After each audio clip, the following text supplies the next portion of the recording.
একটা আপু আমার কাছে জানতে চাইছিল যে এদের নামাজ আরবিদের নামাজ কিভাবে নামাজ পড়ে, কেমন কাপড় দিয়ে মানে পোশাক পরে নামাজ পড়ে, কতটুকু শরীর ঢাকে, এগুলা সম্পর্কে জানতে চাইছিল। তো আমি ভাবলাম যে বলে দেই।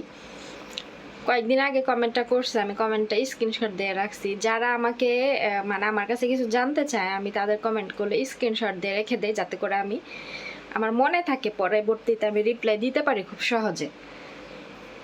তো ওরা হচ্ছে নামাজ পড়ে, নামাজের কাপড়ই আছে আলাদা। আমাদের দেশে যেমন কাফতান, কাপ্তান বলবো না, আবায়া বলবো আর কি, বোরকার মতো করে পাতলা কাপড়, পিছলা কাপড় বোরকার মতো করে ঢুলা করে বানায় একদম, গলার থেকে পা মাটি পর্যন্ত শেষরা এরকম বড় হাতা আলা এরকম একটা পোশাক পরে, আর হচ্ছে যে আমি যে ওড়না পরছি না, এরকম ওড়না দিয়ে বাইন্ধা তারপরে ওই পোশাক পরে নামাজ পড়ে। তারপরে ওরা নামাজ পড়ে কিভাবে, ওরা হচ্ছে শুধু কি বলে ফরজ নামাজ পড়ে। যেমন ধরেন আমি ওদেরকে নামাজ পড়তে দেখি যে বেশি সময় লাগে না, খালি শুনলাম যে নামাজ পড়তেছে, নামাজ পড়াও শেষ, উঠাও শেষ।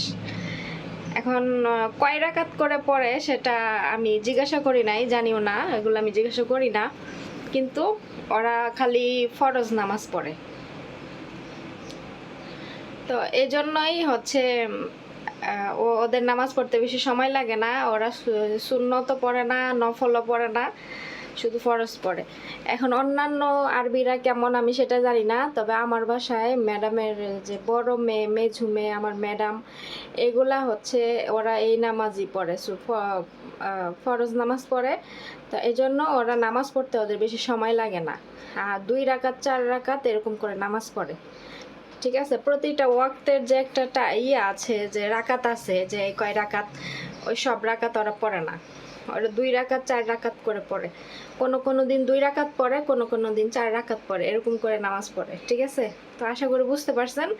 আমি কিন্তু শুধু আমার বাসায় ওরা যা করে আমি সেটাই বললাম। এখন অন্যান্য বাসায় কি করে সেটা আমি জানি না, তবে ওদেরকে আমি এরকমই দেখি। কারণ আমি যদি 8 রাকাত 12 রাকাত নামাজ পড়তে যাই, সেখানে আমার একটা টাইমের ব্যাপার আছে, আমার সময় লাগবে। কিন্তু ওদেরকে আমি নামাজ পড়তে দেখি, সময় লাগে না, খালি দেখি ওযু করে আসছে, এসে নামাজের পোশাকটা পরছে, কিছুক্ষণের মধ্যেই দেখি 2-3 মিনিটের মধ্যে দেখি নামাজ পড়া শেষ। তো এরকম। তো যাই হোক, আশা করি আপু বুঝতে পেরেছেন।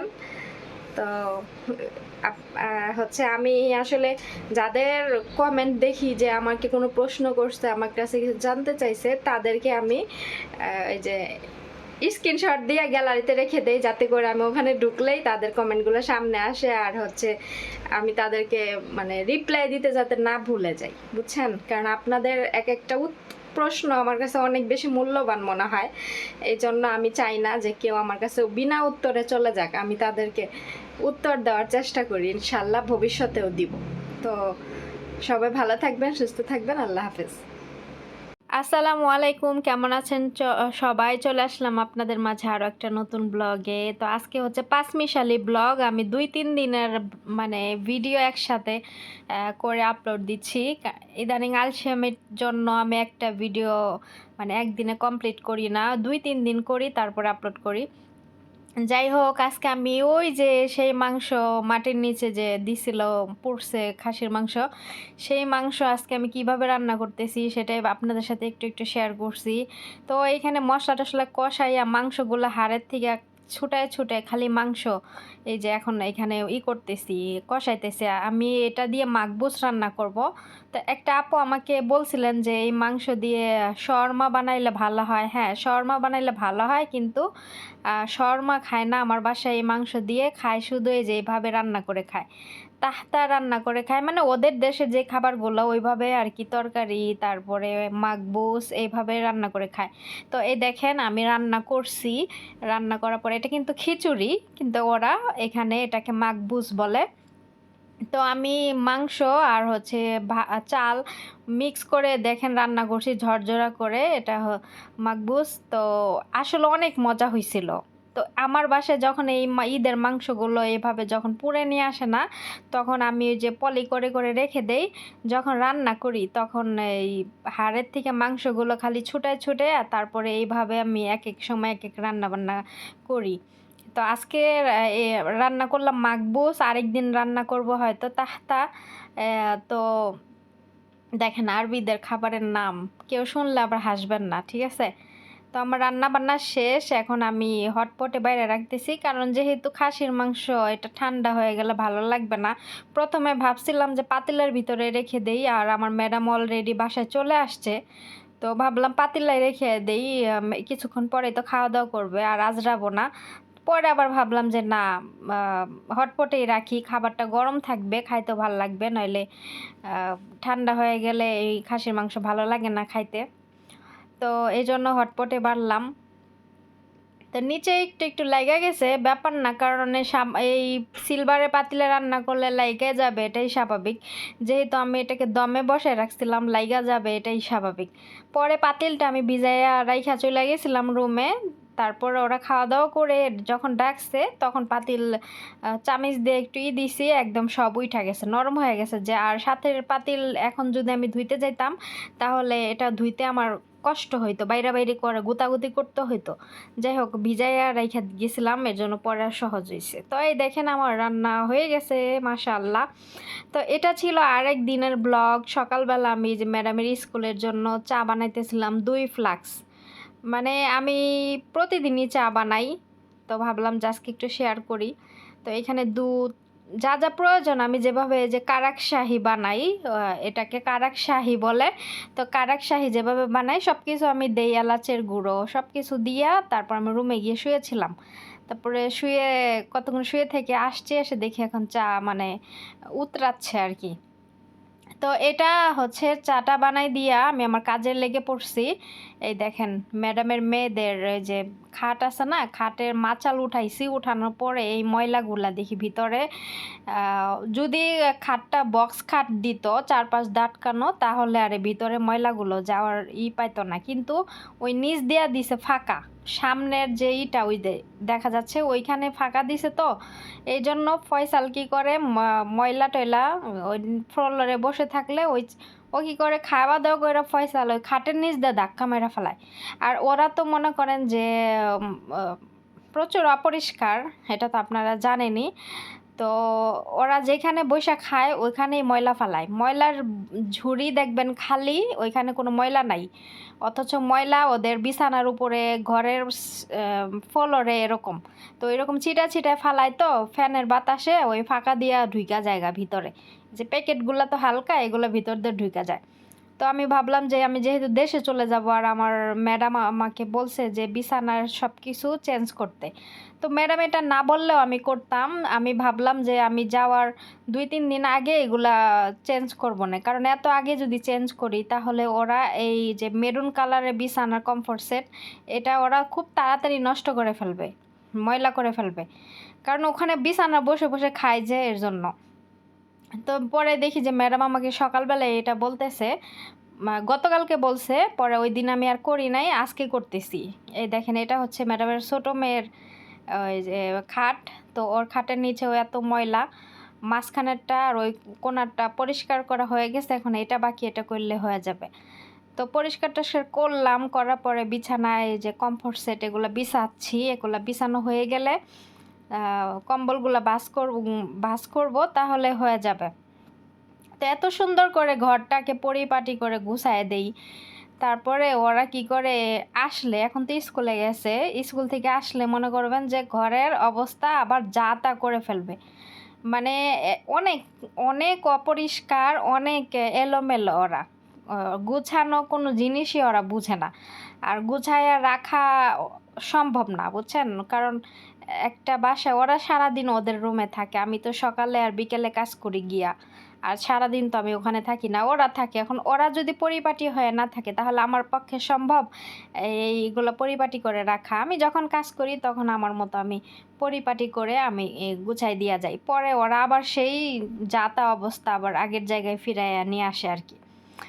যাই হোক, বিদেশ বিদেশ মানেই এরকম, সব আরবিরা এরকমই, আরবি জাত এরকমই, বুঝছেন? ওরা অনেক মানে নোংরা। আর যদি পায় যে একটা কাজের মানুষ, তাহলে তো মনে করেন কোনো কথাই নেই, ঠিক আছে? এরকম। তো যাই হোক, এইখানে আমি কি বলে বালিশের কাবার লাগাইতেছি। তো আপনারা, আমি অনেক আগেও শেয়ার করছিলাম আমার ম্যাডাম কখনো বালিশের কাবার লাগায় না বালিশে, এমনি বালিশে ঘুমায়। তো আমি আবার ম্যাডামের মেয়েদেরকে বালিশের কাবার লাগাই দিই, ওরাও মাঝে মাঝে খুইলা ফেলায়, কিন্তু আমি আবার লাগাই দিই। কারণ বিছানায় যদি বালিশের কাবারই না থাকে বালিশে, তাহলে বিছানার সৌন্দর্য কী রইল? ওটা সৌন্দর্যটাও বোঝে না। তারপরে এই যে কম্বল গুছাইতেছি, এই দুই মেয়ের বিছানায় দুইটা, আর ম্যাডামের ছোট মেয়ে ও হচ্ছে এই রুমে ঘুমায় না, ওরে ম্যাডামের সাথে নিয়ে এখনো ওই রুমেই ঘুমায়। প্রতিদিন বিছানা হচ্ছে নোংরা করে আর রোদের মধ্যে দেয়। যাই হোক, এগুলো আর নাই বললাম। তারপরে তো আমার ঘরটার গোছানো শেষ, এখন আমি বাকি রুমের কাজগুলো করব এক এক করে। এই রুমের কাজ তো শেষ করলাম, এখন বাকি যে রুমগুলা ওগুলার কাজও এক এক করে শেষ করব। তো দেখছেন কত সুন্দর করে গুছাই দিলাম, একদম খুব সুন্দর করে গুছাই দিছি। এগুলা থাকবে না, এগুলা সব নষ্ট হয়ে যাবে। বাংলাদেশে যাওয়ার আগে আমি এক এক দিন এক এক কাজ করে গুছাই দিচ্ছি, ওদের আলমারি সব কাপড় চোপড় সব গুছাই দিছি, তারপরে ঘরও গুছাইতেছি এক এক করে, ম্যাডামের রুমেরও সব কিছু চেঞ্জ করে দিছি। তো তারপরে চলে আসছি এই যে রান্নাঘরে, সব কাজকর্ম শেষ করে এখানে আমি মুরগি ভাজতেছি, আর এই যে সবজি কেটে নিছি, এগুলা দিয়ে সালুনা রান্না করব। আজকে হচ্ছে আমি আরবিদের স্টাইলে সালুনা রান্না করব। তো সব কিছু কাইটা নিছি। আরবিরা হচ্ছে আগে মুরগির মাংস সিদ্ধ করে তারপরে রান্না করে। যাই হোক, এই যে দেখেন আলু বাহিরে রাখার ফল। অনেক আপুরাই বলছিলেন যে আলু ফ্রিজে রাখতে হয় না, বাহিরে রাখতে হয়। যে দেখেন বাহিরে আলু রাখছিলাম আর ভিতরে কি অবস্থা। ফ্রিজে রাখলে কিন্তু এরকম হয় না। এই বাহিরে আলু রাখছে এখানে, মানে বাহিরে কোনো কিছুই রাখা যায় না, পেঁয়াজটাও রাখা যায় না, শুকায় কাঠ হয়ে যায়, এত পরিমাণে গরম, অনেক গরম। যারা বিদেশে থাকেন তারাই বুঝতে পারবেন এই সব দেশের গরম নিয়ে কাকে বলে।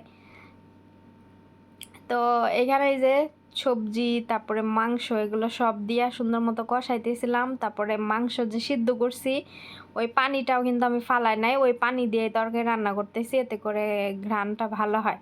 বললাম না আজকে আমি আরব দেশের আরবিদের স্টাইলে রান্না করতেছি। আরবিরা তো মনে করেন মশলা টশলা কম দেয়, কিন্তু আমার মতো আমি আদা রসুন সব কিছু যা যা লাগে সব কিছু দিয়ে রান্না করতেছি। তো এখানে আমি তরকারি বসাই দিয়া তরমুজ কাটতেছি। তরমুজটা মাশাআল্লাহ অনেক লাল ছিল আর মিষ্টিও ছিল।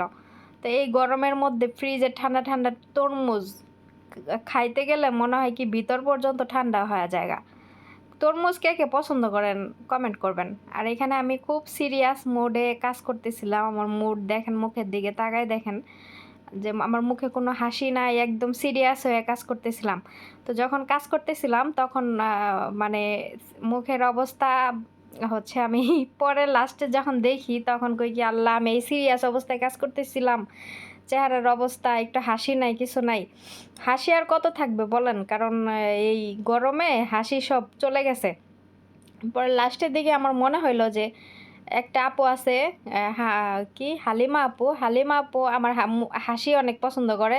তো আপুর কথা মনে করে আমি একটু আবার ক্যামেরার দিকে তাকায় হাসি দিলাম, বুঝছেন?